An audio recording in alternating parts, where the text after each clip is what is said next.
नमस्कार दोस्तों, मैं हूं नितिन सैनी। आज हम भारत के एक महत्वपूर्ण राज्य पश्चिम बंगाल की विधानसभा के इतिहास के बारे में जानने की कोशिश करेंगे। लेकिन उससे पहले वर्तमान में मार्च अप्रैल में होने वाले पश्चिम बंगाल विधानसभा चुनाव के बारे में कुछ जानने की कोशिश कर लेते हैं। वर्तमान में पश्चिम बंगाल में 16वीं विधानसभा का कार्यकाल समाप्ति की ओर है।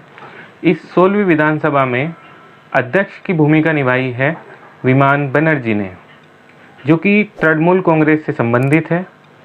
उपाध्यक्ष रहे हैं हैदर अजीज सफवी, ये भी तृणमूल कांग्रेस से संबंधित हैं। मुख्यमंत्री ममता बनर्जी और नेता विपक्ष रहे हैं अब्दुल मनान, ये कांग्रेस से संबंधित है। पश्चिम बंगाल विधानसभा में 294 सीटें हैं, जिनमें बहुमत के लिए 148 सीटों की जरूरत होती है। 16वीं विधानसभा में सत्तारूढ़ तृणमूल कांग्रेस के पास 211 विधायक हैं। भारत की संसद में पश्चिम बंगाल की तरफ से लोकसभा में 42 तथा राज्यसभा में 16 सांसदों द्वारा प्रतिनिधित्व किया जाता है। केंद्रीय चुनाव आयोग ने पश्चिम बंगाल में 17वीं विधानसभा के लिए होने वाले चुनाव का ऐलान कर दिया है, जिसके अनुसार पश्चिम बंगाल में चुनाव 8 चरणों में कराए जाएंगे, जो 27 मार्च से प्रारंभ होकर 29 अप्रैल तक चलेंगे तथा 2 मई को मतगणना के बाद नतीजों की घोषणा की जाएगी। जैसा कि आप अपनी स्क्रीन पर देख सकते हैं, पहला चरण 27 मार्च को है,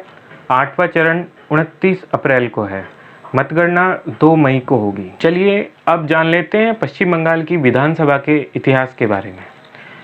पश्चिम बंगाल की विधानसभा के इतिहास को 2 हिस्सों में बांटा जा सकता है।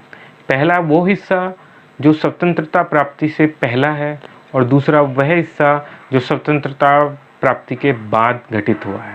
स्वतंत्रता प्राप्ति से पहले का बंगाल अंग्रेजों के अधीन था। अंग्रेज इसको बंगाल प्रेसिडेंसी के नाम से जानते थे। मुगलों के पश्चात आधुनिक बंगाल का इतिहास यूरोपीय और अंग्रेजी व्यापारी कंपनियों के आगमन से प्रारंभ होता है। सन 1757 में प्लासी के युद्ध ने इतिहास की धारा को मोड़ दिया, जब अंग्रेजों ने बंगाल और भारत में पहली बार अपने पैर जमाए। बंगाल प्रेसिडेंसी का इतिहास 18 जनवरी 1862 से प्रारंभ होता है, जब 1861 के भारत परिषद अधिनियम के तहत बंगाल प्रेसिडेंसी के लिए उस समय के भारत के governor general the viscount Canning के द्वारा 12 सदस्यीय विधान परिषद, राज्यपाल और कुछ मनोनीत सदस्यों के द्वारा विधान परिषद की स्थापना की गई। 1892 के भारत परिषद अधिनियम के तहत परिषद के सदस्यों की संख्या 20 तक बढ़ा दी गई, जिनमें से 7 सदस्यों का चुनाव किया जाता था। 1909 के भारत परिषद अधिनियम के तहत सदस्यों की संख्या 50 और 1919 के भारत परिषद अधिनियम के तहत सदस्यों की संख्या 125 तक बढ़ा दी गई। सन 1905 में राजनीतिक लाभ के लिए अंग्रेजों ने बंगाल का विभाजन भी कर दिया था, लेकिन कांग्रेस के नेतृत्व में लोगों के बढ़ते आक्रोश को देखते हुए 1911 में बंगाल को फिर से एक कर दिया गया। कुछ वर्षों के बाद 1935 में भारत सरकार अधिनियम 1935 के तहत बंगाल प्रांतीय विधानमंडल के 2 सदन बनाए गए। पहला विधानसभा लोअर हाउस तथा दूसरा विधान परिषद अपर हाउस। 250 सदस्यों के साथ विधानसभा का गठन किया गया, जिसका कार्यकाल 5 वर्ष का था, या जब तक उसको भंग न कर दिया जाए। जबकि 63 से 65 सदस्यों के साथ विधान परिषद का गठन किया गया, जिसको भंग नहीं किया जा सकता था, बल्कि उसके 1/3 सदस्यों को 3 साल में सेवानिवृत्त होना था। 1947 में भारत की स्वतंत्रता के पश्चात बंगाल प्रांत को 2 हिस्सों में बांट दिया गया, एक पूर्वी बंगाल और दूसरा पश्चिमी बंगाल। पूर्वी बंगाल को पाकिस्तान के साथ अंगीकृत किया गया, जिसको 1971 के युद्ध में पाकिस्तान से अलग कर बांग्लादेश के रूप में एक नया देश बना दिया गया। 1947 में पश्चिम बंगाल विधान परिषद को समाप्त कर दिया गया। केवल पश्चिम बंगाल विधानसभा का गठन 90 सदस्यों के साथ किया गया, जो पश्चिम बंगाल के क्षेत्रों के अंतर्गत आने वाले निर्वाचित क्षेत्रों का प्रतिनिधित्व करते थे। इसके अलावा 2 एंग्लो इंडियन समुदाय के सदस्यों को भी मनोनीत किया गया। विधानसभा की पहली बैठक 21 नवंबर 1947 को हुई। उस समय मुख्यमंत्री को प्रीमियर कहा जाता था। यह पद भारत के संविधान के लागू होने तक चलता रहा। भारत के संविधान के लागू होने के पश्चात इस पद का नाम मुख्यमंत्री कर दिया गया। पश्चिम बंगाल के पहले प्रीमियर प्रफुल्ल चंद्र घोष थे, जिनका कार्यकाल 15 अगस्त 1947 से 22 जनवरी 1948 तक रहा। प्रफुल्ल चंद्र घोष के बाद विधान चंद्र राय को पश्चिम बंगाल का प्रीमियर बनाया गया, जो बाद में पश्चिम बंगाल के प्रथम मुख्यमंत्री भी बने। सन 1950 में राजा जगदीपेंद्र नारायण के भारत में प्रवेश करने के समझौते पर हस्ताक्षर करने के बाद कूच बिहार रियासत का पश्चिम बंगाल में विलय कराया गया। 2 अक्टूबर 1955 को फ्रांस के साथ समझौते के बाद चंद्रनगर कोलकाता को पश्चिम बंगाल के साथ एकीकृत किया गया। 1952 में भारत के संविधान के तहत बंगाल में फिर से एक द्विसदनीय विधानमंडल का गठन किया गया, जिसके तहत विधानसभा के सदस्यों की संख्या 240 थी, जिसमें एंग्लो इंडियन समुदाय के 2 सदस्य भी शामिल थे। 5 जून 1952 को 51 सदस्यों वाली विधान परिषद का गठन किया गया। पहले आम चुनाव के बाद पहली विधानसभा की पहली बैठक 18 जून 1952 को आयोजित की गई। 21 मार्च 1969 को पश्चिम बंगाल विधानसभा के द्वारा विधान परिषद के उन्मूलन के लिए एक प्रस्ताव पारित किया गया, जिसके बाद भारतीय संसद ने 1 अगस्त 1969 को पश्चिम बंगाल विधान परिषद उन्मूलन अधिनियम 1969 के द्वारा पश्चिम बंगाल विधान परिषद को समाप्त कर दिया। बंगाल में एक सियासी शक्ति के चमत्कारी उभार के साथ पुराने दलों का हाशिए पर चले जाने का पुराना इतिहास रहा है। अब तक पश्चिम बंगाल की राजनीति को मुख्यतः 3 युगों में बांटा जा सकता है। पहला युग, जिसको कांग्रेसी युग भी कहा जा सकता है, 1947 से 1977 तक रहा। 15 अगस्त 1947 से 25 जनवरी 1952 तक पश्चिम बंगाल के मुख्यमंत्री को प्रीमियर कह के बुलाया जाता था। इस समय पर प्रफुल्ल चंद्र घोष तथा विधान चंद्र राय पश्चिम बंगाल के प्रीमियर रहे। 26 जनवरी 1952 से 20 जून 1977 तक विधान चंद्र राय, प्रफुल्ल चंद्र सेन, अजय कुमार मुखर्जी, सिद्धार्थ शंकर राय भिन्न भिन्न समय पर भारतीय राष्ट्रीय कांग्रेस की तरफ से या भारतीय राष्ट्रीय कांग्रेस के समर्थन से मुख्यमंत्री रहे। दूसरा युग लेफ्ट फ्रंट युग, जो कि 1977 से 2011 तक रहा। 1977 के पश्चिम बंगाल विधानसभा चुनाव में सियासत पलटी और लेफ्ट फ्रंट की तरफ से ज्योति बसु ने सरकार बनाई। इस लेफ्ट फ्रंट की सरकार में कम्युनिस्ट पार्टी मार्क्सवादी, जिसको सीपीएम कहा जाता है, मुख्य भूमिका में रही। इसके बाद लगातार 1982, 1987, 1991, 1996, 2001, 2006 के चुनाव में लेफ्ट फ्रंट ने चुनाव जीतकर अपनी सरकार बनाई। 21 जून 1977 से 5 नवंबर सन 2000 तक ज्योति बसु लेफ्ट फ्रंट की तरफ से मुख्यमंत्री रहे। ज्योति बसु के सक्रिय राजनीति से संन्यास लेने के बाद बुद्धदेव भट्टाचार्य पश्चिम बंगाल के मुख्यमंत्री बने, जो 13 मई 2011 तक मुख्यमंत्री। तीसरा युग तृणमूल कांग्रेस का युग, जो कि 2011 से अब तक चल रहा है।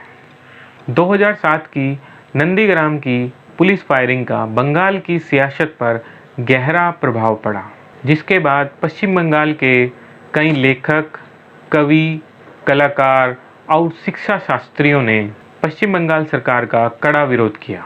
नंदीग्राम आंदोलन का पश्चिम बंगाल के जनमानस पर भी गहरा प्रभाव पड़ा, जिसका परिणाम यह हुआ कि साल 2011 के विधानसभा चुनाव में तृणमूल कांग्रेस की तरफ से ममता बनर्जी ने लेफ्ट फ्रंट के 34 वर्षों के शासन को समाप्त कर राज्य में माँ माटी मानुस की सरकार की स्थापना की। इसके बाद 2016 में हुए विधानसभा चुनाव में भी ममता बनर्जी ने चुनाव जीतकर पुनः सरकार बनाई। पश्चिम बंगाल में राष्ट्रपति शासन। आज हम पश्चिम बंगाल में राष्ट्रपति शासन पर चर्चा करेंगे। पश्चिम बंगाल में कब कितने समय तक राष्ट्रपति शासन रहे हैं।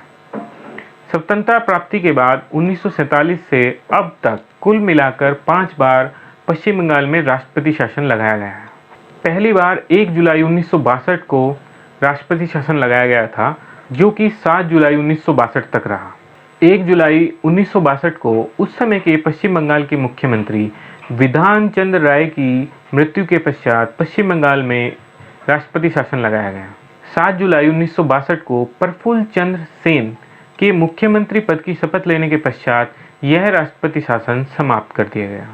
दूसरा राष्ट्रपति शासन 20 फरवरी 1968 से 25 फरवरी 1969 तक रहा। यह राष्ट्रपति शासन लगभग 1 साल तक चला। दरअसल 1967 में पहली बार पश्चिम बंगाल में गैर कांग्रेसी सरकार बनना तब संभव हो पाया जब कई दलों के गठबंधन ने कांग्रेस को सत्ता से दूर रखने में कामयाबी पाई। अजय कुमार मुखर्जी 1 साल तक पश्चिम बंगाल के मुख्यमंत्री रहे। फिर कांग्रेस के समर्थन से प्रफुल्ल चंद्र घोष 3 महीने तक मुख्यमंत्री रहे, जिसके बाद केंद्र सरकार ने राष्ट्रपति शासन पश्चिम बंगाल में लगा दिया। 1969 में पश्चिम बंगाल में विधानसभा चुनाव कराए गए, जिसमें सीपीएम एक बड़ी ताकत के रूप में उभरी, लेकिन अजय कुमार मुखर्जी ने सीपीआई तथा बंगाल कांग्रेस की मदद से मुख्यमंत्री पद की शपथ ली। लेकिन साल भर बाद ही अजय कुमार मुखर्जी ने मुख्यमंत्री पद से इस्तीफा दे दिया और मार्च 1970 से तीसरी बार पश्चिम बंगाल में फिर से राष्ट्रपति शासन लगा दिया गया।